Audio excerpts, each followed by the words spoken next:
28절에서 32절까지입니다.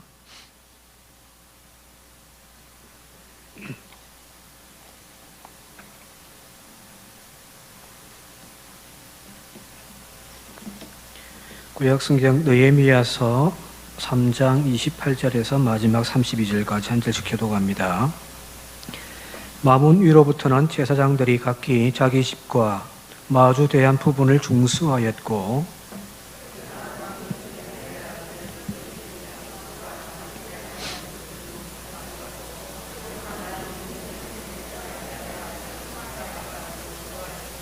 그 다음은 셀레미야의 아들 하나니야와 살랍의 여섯째 아들 하눈이 한 부분을 중수하였고 그 다음은 베레갸의 아들 무슬람이 자기의 방과 마주 대한 부분을 중수하였고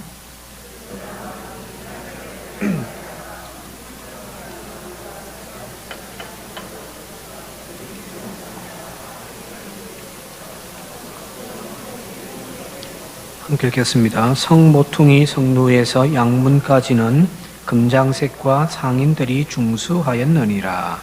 아멘. 2주 동안 수요 예배가 좀 이렇게 코로나 때문에 지는 바람에 앞에 했던 내용들을 기억하실랑가 모르겠습니다. 느헤미야가 예루살렘이 다 황폐하게 불타버리고 성벽들이 허물어진 채 그대로 있다는 소식을 듣고 너무 가슴 아파 고통하며 하나님께 기도하잖아요, 그죠? 그 기도는 절망의 기도만 있는 것이 아니라 바로 그것을 다시금 하나님의 도성이 회복되어야 한다라고 하는 소망의 기도도 포함되어 있는 거죠, 그죠? 그렇게 기도하다가 한 넉 달 후에 왕의 술 따르는 자리에 가서 그가 계속하여 금식하면서 기도했던 그 표정이 그대로 드러나 버린 까닭에 왕이 묻습니다. 무슨 근심이 있어서 너희 얼굴빛이 안 좋냐? 그 소리를 들었던 이 느헤미야가 마치 하나님의 음성을 들었던 것 같아요. 그래서 하나님이 주신 기회다라고 생각을 하고 그 예루살렘에 황폐되어져 있던 그 모든 것들을 이야기를 하면서 왕에게 부탁을 하기 시작하잖아요, 그죠? 근데 지난 시간에 말씀드렸듯이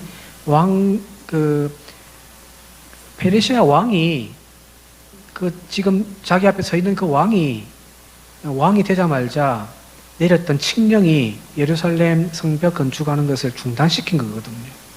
근데 20년이 지난 지금 느헤미야가 부탁하는 것은 뭐냐면 왕이 이전에 했던 그 칙령을 다시금 돌이켜 예루살렘 성벽을 건축할 수 있도록 허락해 달라는 거거든요. 이거는 말 그대로 목숨 걸고 하는 거죠. 이게 지금 이 시대에는 여러분 에스더처럼 죽으면 죽으리라다는 그 각오로 왕에게 나아가서 구하는 그런 어떤 믿음의 위인들의 이야기라고 볼 수가 있습니다. 그런데 하나님이 이미 예정하시고 또한 준비하셔서 왕을 통하여 허락을 받게 되어지고 유대 총독이라고 하는 직분을 가지고 성벽 건축하기 위하여 이 느헤미야가 이제 예루살렘으로 왔다는 이야기까지 지난 시간에 했습니다. 이제 3일 뒤에 아무 사람 데리고 가지 않고 혼자서 그 예루살렘 허물어진 성벽을 주변을 한번 삥 둘러본 거예요. 시찰을 한 거죠, 그죠? 보니까 엉망진창인 거죠. 그래서 사람들을 불러 모아놓고서 지도자들에게 예루살렘 성벽 건축하자라고 지금 앞부분에서 이야기를 한 거예요. 그래서 이제 하나님의 은혜 안에서 그 일들을 이제 감당하는데 오늘 읽은 3장은 이 예루살렘 성벽을 건축하는데 그냥 일꾼들 뽑아가지고 허물어진 데 부분들을 보수하는 것들이 아니라 구간을 정해서 자신의 구간은 자기들이 감당하여 이 부분들이 연결되어져 이제 성벽이 완성되어진다라고 하는 이야기의 핵심입니다. 여기에 다양한 사람들이 참여했다라고 소개되어져 있습니다. 대제사장, 그리고 제사장들, 레위인들, 그들은 자기 집 가까운 곳을 이제 맡기도 하고요. 또 예루살렘 안에서 사는 사람들의 숫자는 제한적이었거든요. 치안이 엉망이니까 많은 사람들이 바벨론 포로기에서 돌아오더라도 예루살렘에 살지 아니하고 각자 자기의 원래 이제 기업들이 있잖아요, 그죠? 조상 때부터 받았던 그런 지역으로 이제 다 흩어져 가서 사는 사람들이 많았는데, 예루살렘 밖에서 거주하고 있는 사람들 2절에 보게 되어지니까 여리고 사람, 그리고 또 5절과 27절 보면 드고와 사람, 7절에 기브온 사람, 또 미스바 사람, 이런 흩어져 살고 있는 사람들은 이 또 예루살렘 거주지 사람들이 별로 없으니까 또 각자의 구역을 할당받아 가지고 그걸 또 건축하더란 이야기고요. 또 금장색, 이제 금을 세공하는 사람들이겠죠, 그죠?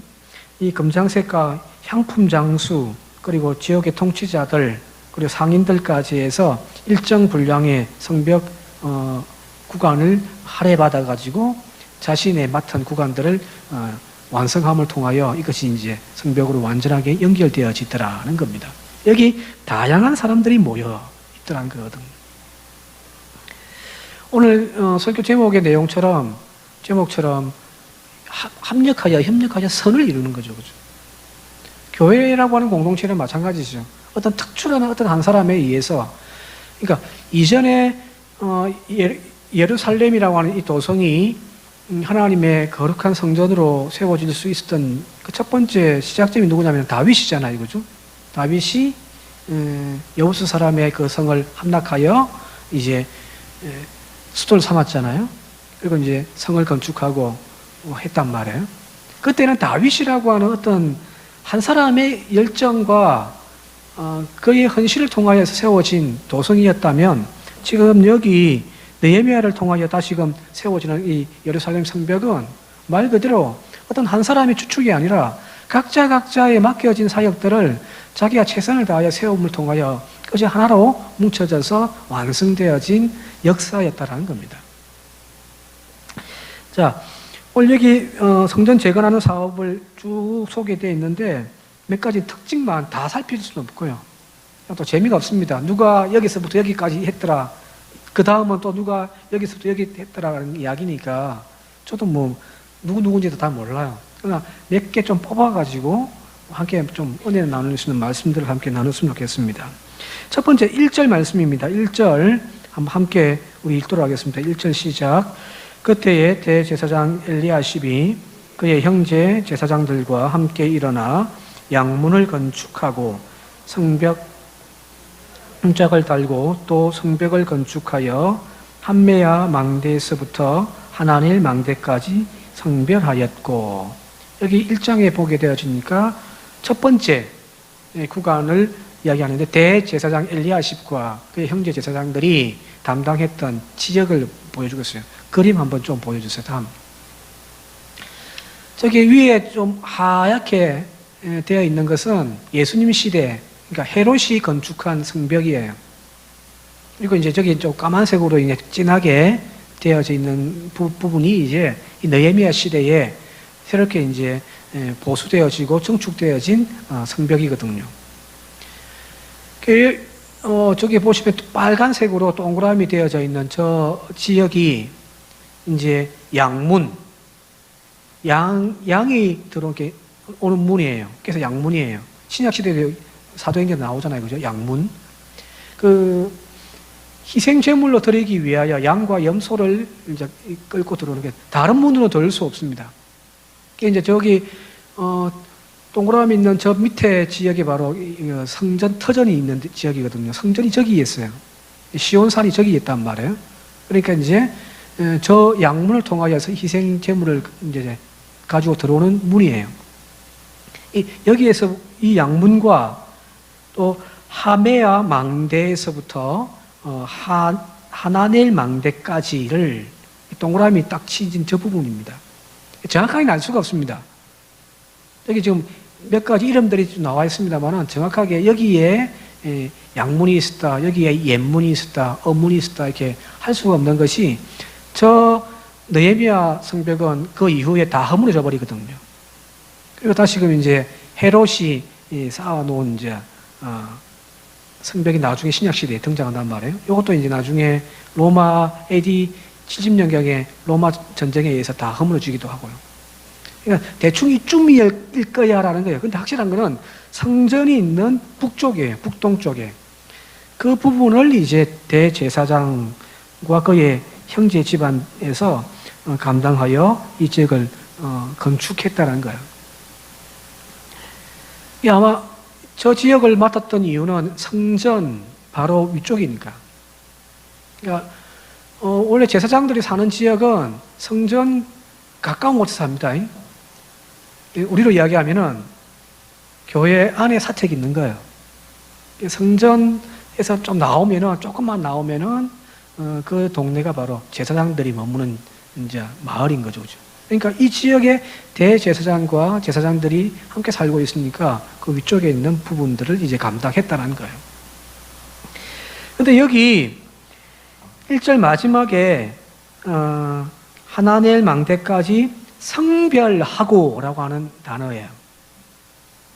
이제 이후로 등장하는 이제 구간들 쭉 보게 되어지면은 그 맡은 사람들이 그 길을 중수하고라고 하는 단어들이 나오거든요. 중수하고. 무슨 말이냐면은 이때 중수하고는 보수하고 그런 뜻이에요. 여기 두 가지 단어가 나와요. 하나가 바나라는 거예요. 히브리 말로. 바나.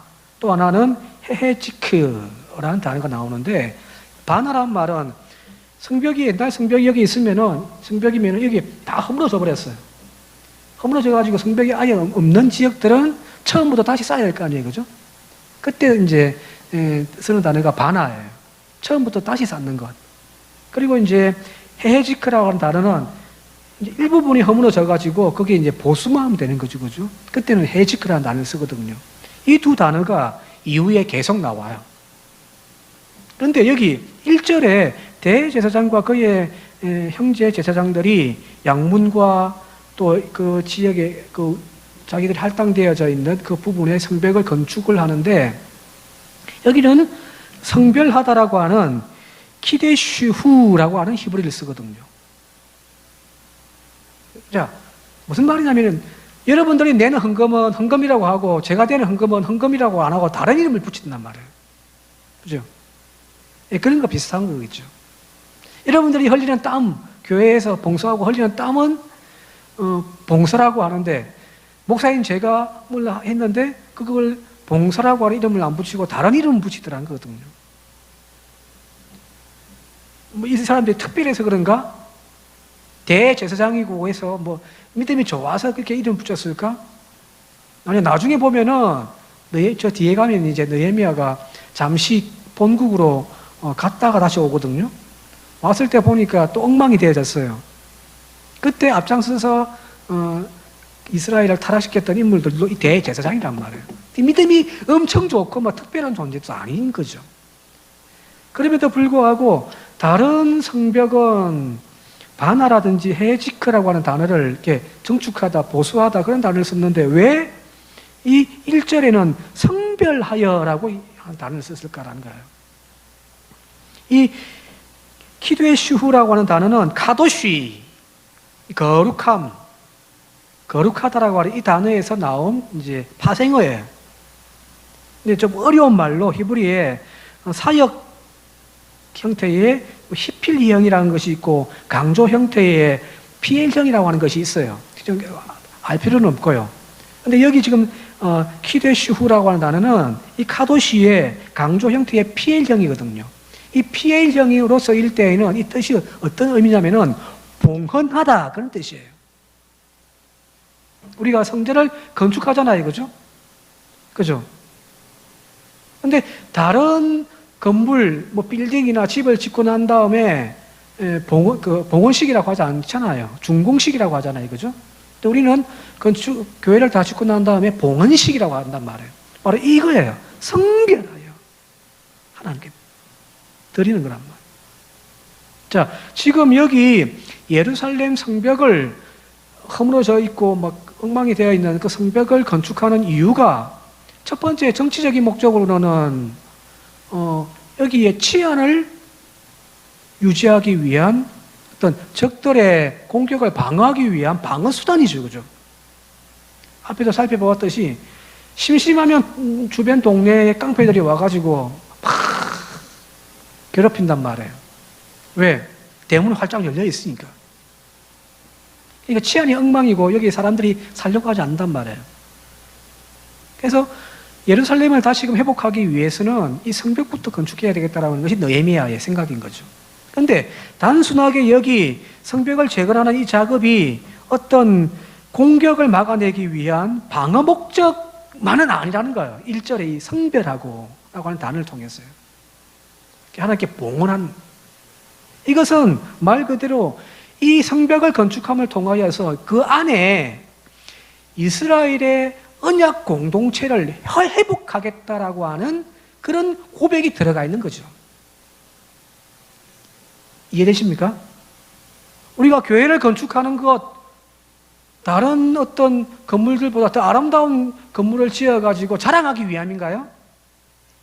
아니잖아요. 이 교회를 통하여서, 건축한 교회를 통하여서 하나님의 나라 사역을 우리가 감당하겠다라고 하는 그런 의미잖아요. 그죠? 누가 돈 많아서 막 돈 헌금 많이 해가지고 이렇게 아름다운 건축을 짓는가요? 아니지. 그 건축의 목적은 하나님 나라 확장이 있단 말이거든요. 그죠? 그 의미예요. 바로 교회가 이 땅 가운데 세워진 것은 단순하게 한 기업체를 세운 것과 다르단 말이에요. 그것은 죄로 물들어 타락해가고 있는 세상 속에서 하나님의 거룩한 백성들, 저와 여러분들 중심으로 하나님 나라를 세워가는 것이 교회가 세워지는 목적이에요.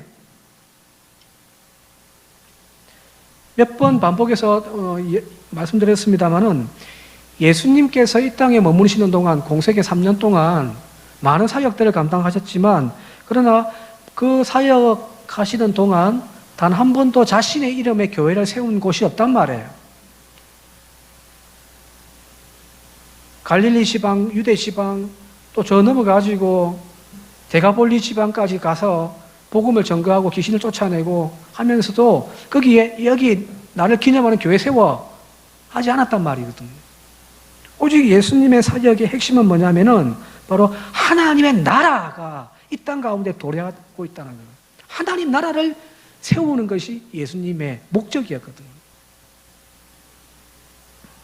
자, 그렇다면 오늘날 예수 그리스도의 그 사역을 이어가는 교회가 해야 할 일은 교회의 울타리를 넓히고 교회를 더 확장하고, 즉 교회의 외형을 넓히는 것보다 더 본질적인 일들을 우리가 놓쳐서는 안 된다는 거예요. 그게 바로 하나님 나라를 이 땅 가운데 세우는 것이 교회 건축의 목적인 거죠.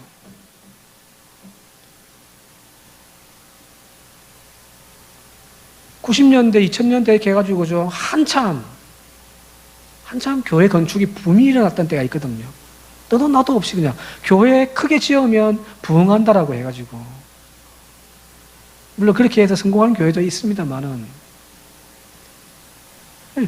교회 건축하는 것이, 크게 짓는 것이 목적이 되어서는 안 되는 거죠. 이걸 통하여 하나님 나라가 세워져가는 그 사역을 감당했다라고 하는 뜨거운 열정을 목표로 하여 교회를 세우는 거예요. 전 세계에서 손꼽히는 대형 교회가 한국 교회에 여럿 있잖아요. 그죠? 근데 큰 교회들요.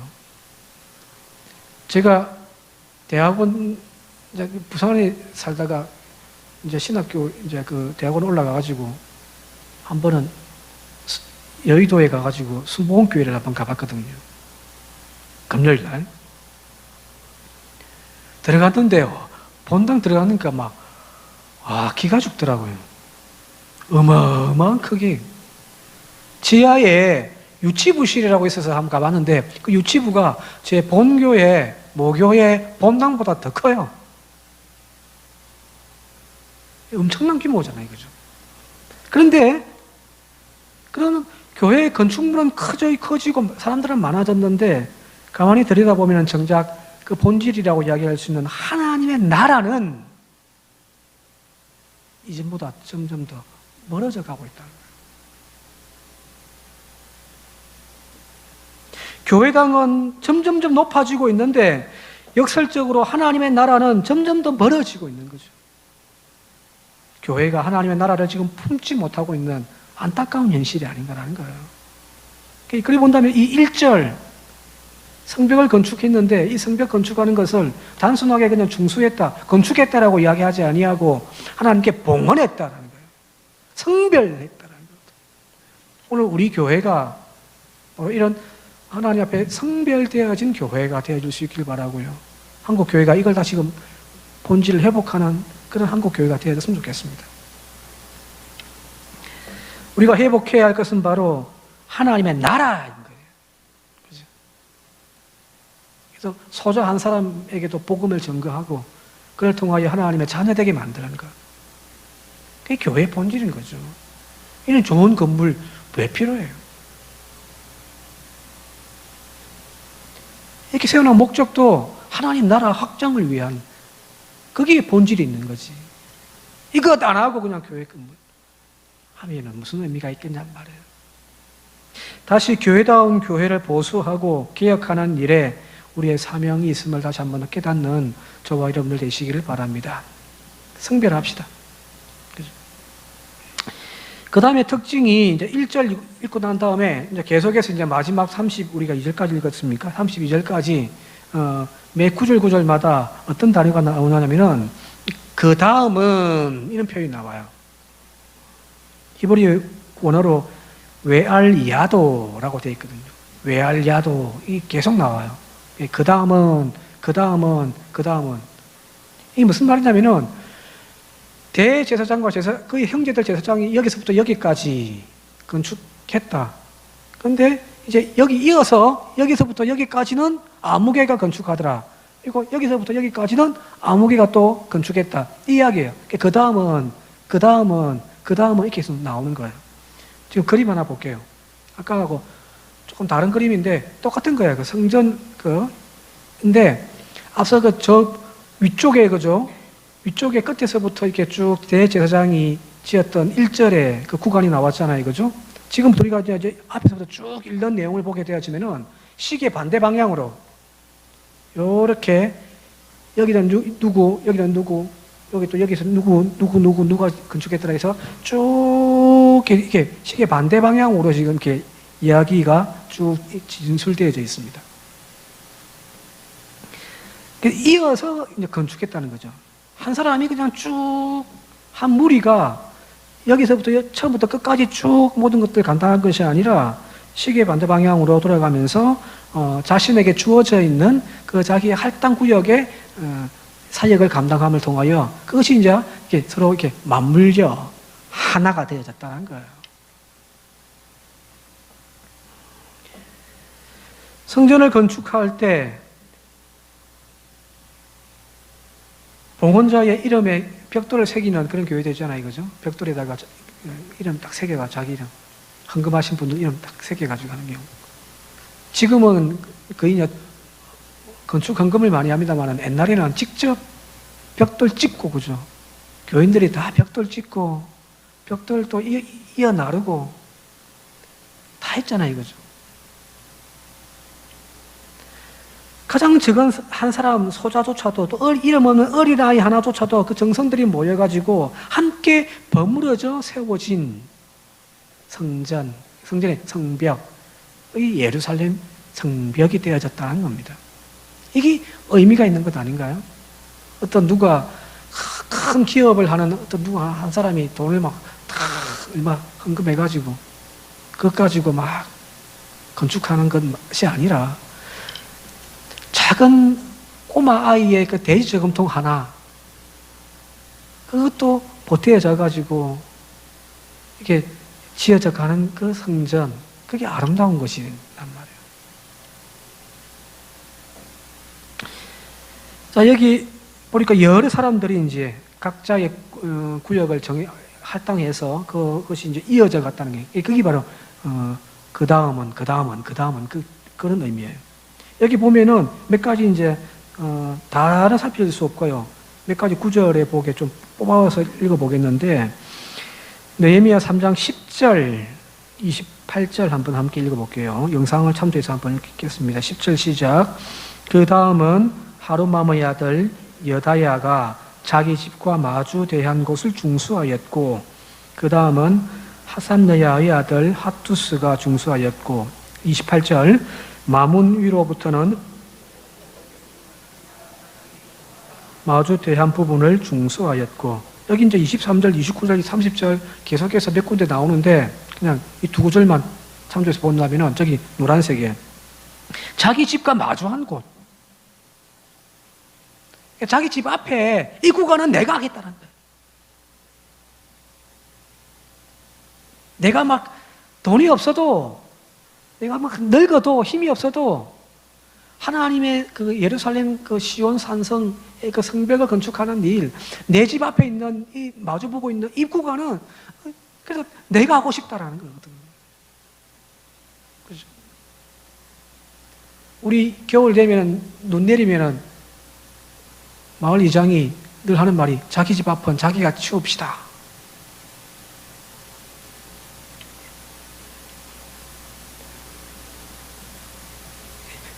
내 집 앞은 내가 하겠다.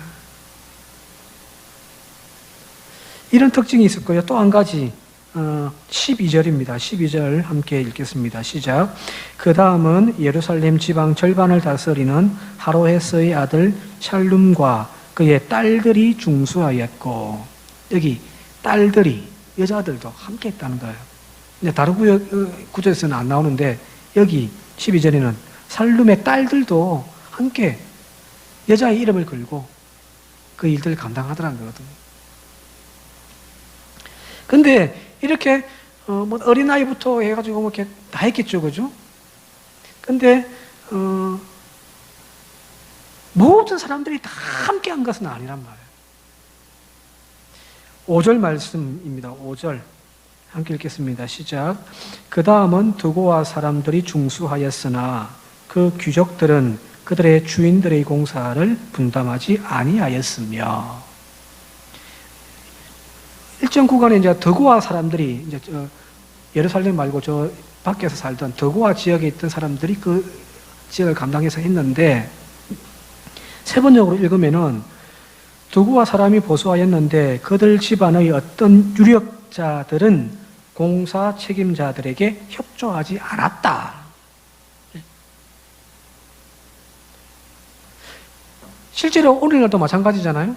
교회 건축 딱 하면은 온 교인들이 막 지극정성으로 막 기도하고 헌신하면서 교회 건축에 동참하잖아요.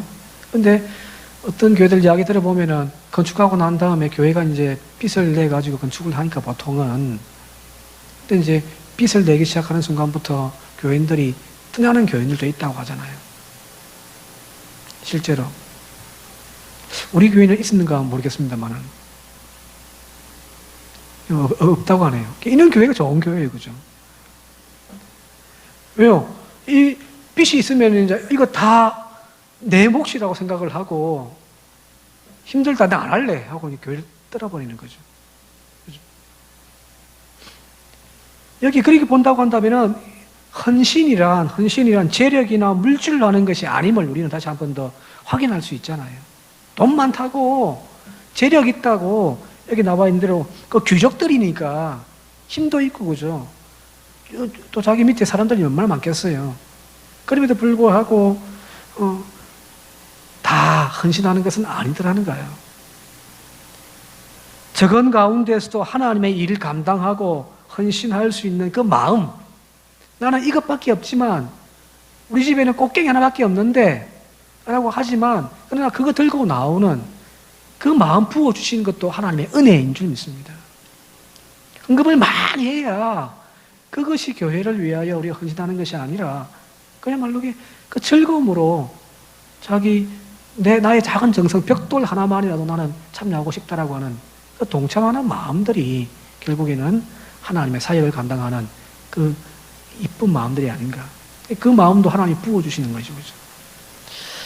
자, 그런 사람들만 있었던 것은 아닙니다. 그거는 딱 이 구절 한 줄밖에 없고요. 나머지는 다 각자의 이제 영역들을 잘 감당하는데, 특별히 20절 한번 좀 보면서 좀 말씀을 좀 더 살펴보도록 할게요. 20절입니다. 읽겠습니다. 시작. 그 다음은 삼배의 아들 발룩이 한 부분을 힘써 중수하여 성구비에서부터 대제사장 엘리야십의 신문에 이르렀고, 여기 삼배의 아들 발룩이라는 인물이 나오는데 한 부분을 이제 자기가 맡은 거죠, 그죠? 그런데 여기 보면 힘써 중수하였더라. 힘써. 여기 힘쓰라고 하는 단어가 히브리 말로 헤헤라거든요. 헤헤라. 이게 하라. 이게 이제 파생어예요. 근데 이 하라라는 뜻이 무슨 말이냐면은 화를 낸다. 뜨거워진다. 그런 뜻이거든요. 이게 이제 대부분의 이 하라라는 단어가 구약 성경에서 대부분 부정적인 의미로 쓰여지긴 했어요. 근데 여기에서는 힘써 열심을 다하여 그런 뜻으로 긍정적으로 이게 해석되어진 거예요. 이게 무슨 말이냐면 하나님의 그 일들 감당하는데 신바람 난 거예요. 막 열이 붙은 거예요. 막 불이 붙은 거죠. 열심을 내긴 내는데 그냥 열심이 아니라 막 불이 붙은 거예요. 막 뜨거워지는 거예요. 어제 저녁에 아침부터 저녁 늦게까지 성벽 공사한다고 지치가지고 이제 확 집에 갔는데 아침에 탁 또 눈 뜨면은 또 가야 되나? 온 싹신이 쑤셔 죽겠는데 그래도 내 일이니까 가야지 하고 나오는 그 마음이 아니라 꼭 또 새벽부터 눈이 떠가지고 할렐루야 하면서 막 불이 붙어가지고 뜨거운 감정 가지고 이 일을 감당했다라는 거예요. 여기 보니까 정확하게 그 성전 그림에서 어느 위치인지는 모르겠는데 아마 제일 밑에 그 부분쯤이 될 거예요. 여기 보면은 대제사장 엘리야십 집 문 앞에까지니까 성구비에서부터 성구비 직선적으로 쫙 하는 것도 아니고요. 성구비 힘들어요. 언덕 이 지역은 또 언덕이거든요. 그럼에도 불구하고 힘들고 어렵지만은 신바람 나가지고 이 일을 감당했다라는 거예요. 뜨거운 그 가슴 가지고. 예수님의 십자가를 대신 지었던 구레네 사람 시몬의 이야기 다 아시죠? 그죠? 그 시몬의 이야기를 가지고 우리 보통 설교하면서도 그런 이야기를 가끔 합니다만은 억지로 지는 십자가도 은혜다. 그죠? 네? 제가 할게요 도 아니고 그냥 구경하고 있다가 로마 병정이 너 나와 해가지고 예수님이 그 무거운 십자가를 대신 지고 올라갔잖아요. 그죠? 근데 그렇게 억지로 지었다는 것도 은혜다라고 우리는 이야기를 한단 말이에요. 그런데 이왕 신앙생활을 할 것, 이왕 헌신의 삶을 살아갈 때 억지로 지어지고 마지못해 하는 것보다 이런 열정적으로 신바람 나서 성령 바람 불어가지고 이 일 감당할 때 얼마나 즐겁고 행복하겠습니까? 오늘 저와 여러분들이 바로 나에게 주어져 있는 각자의 헌신의 자리들이 있다면 장로는 장로님들의 자리에서 권사님들 권사님들의 자리에서 또 구역장의 자리에서 교사는 교사의 자리에서 마지못해 그냥 겨우 주일 아침에 나와가지고 하는 그런 헌신이 아니라 여기 바룩처럼 열이 붙어가지고 신바람 나서 이 일을 감당할 수 있기를 주님 이름으로 축원드립니다. 마지막 하나만 더 마칠게요. 요 외알야도 그 다음은 그죠? 이 단어 하나만 더 생각해 본다면은 이어간다는 거잖아요. 여기서 여기 또 이어서 여기서부터 여기 물론 이게 다 끝나고 여기 이어가고 이건 아니겠지만 동시다발적으로 이렇게 해서 이제 하나로 연결되어진 것이지만은 여기 이어간다라는 것.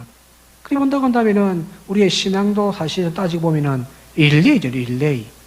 달리기 할 때 릴레이 알죠, 그죠? 우리가 흔히 하는 말로 인생은 단거리 경주가 아니라 마라톤이라는 말이 있잖아요. 인생은 단거리 100m 경주가 아니라 마라톤이다.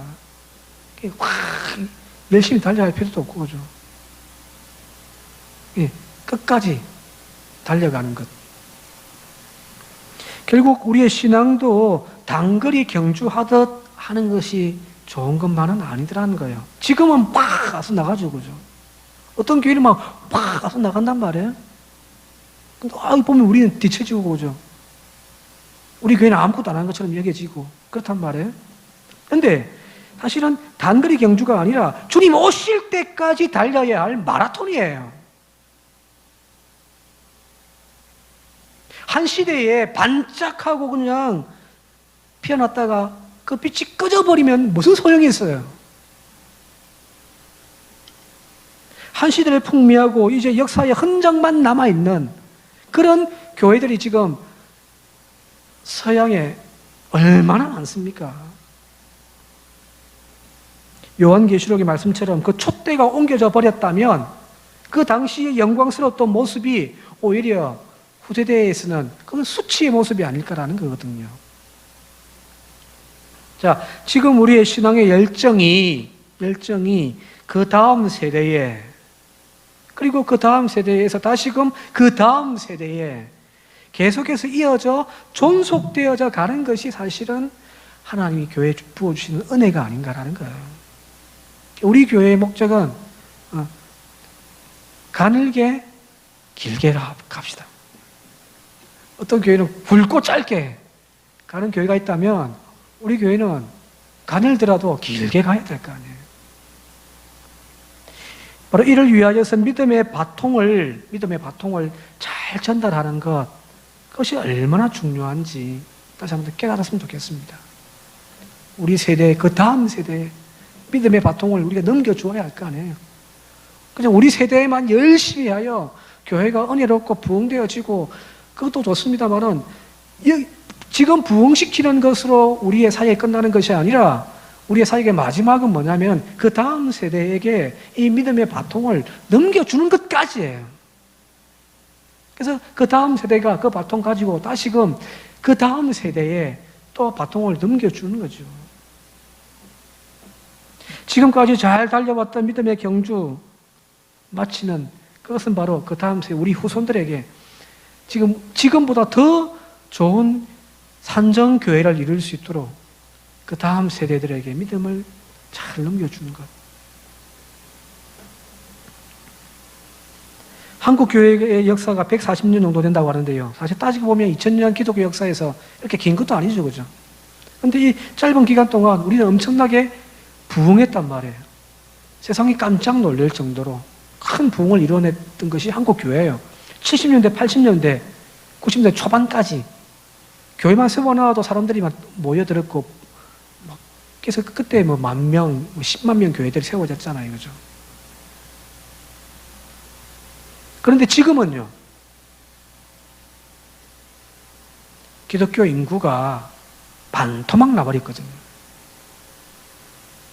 기독교 인구가 반토막 났어요. 앞으로는 3분의 1로 줄어들 거라고 이야기를 해요. 30년도 안 돼서. 무슨 말이냐면 한때 그냥 반짝 피어났다가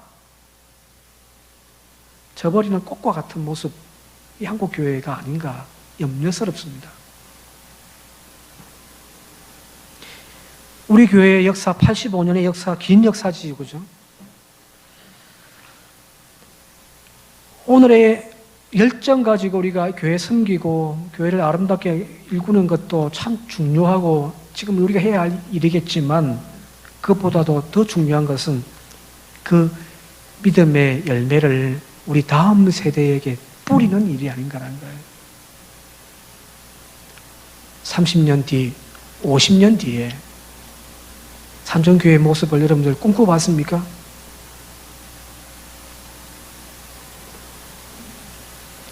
그런 꿈을 가지고 기도해 보셨어요? 여러분들은 이제 저 천국 가 계실 때 더 좋은 데 갔겠지만은 그러나 우리 다음 세대들에 의해서 세워지는 이 산정교회라고 하는 교회가 어떤 모습을 하고 있을까? 지금부터 우리의 기도 제목이에요. 그리고 그 다음 세대들이 참 우리의 믿음의 발동을 잘 이어받아가지고 교회를 아름답게 건강하게 세워가서 또 그 다음 세대에 이어가서 주님 오실 그때까지 이 산정교회라고 하는 이 교회가 주님의 사명을 감당하는 아름답고 건강한 교회로 세워져 갈 수 있기를 바랍니다. 이걸 위하여 지금 우리가 해야 할 것, 열심히 해야죠. 후손들에게 부끄럽지 않을 정도로. 그리고 열심으로만 반짝 피었다가 지는 꽃이 아니라 그 다음 세대에게 바통을 잘 넘겨주는 그런 일까지 감당하여 하나님 앞에 잘했다 칭찬받는 우리 모두가 되시기를, 우리 또 교회가 되어지고 한국 교회가 되어질 수 있기를 주님 이름으로 축원드립니다.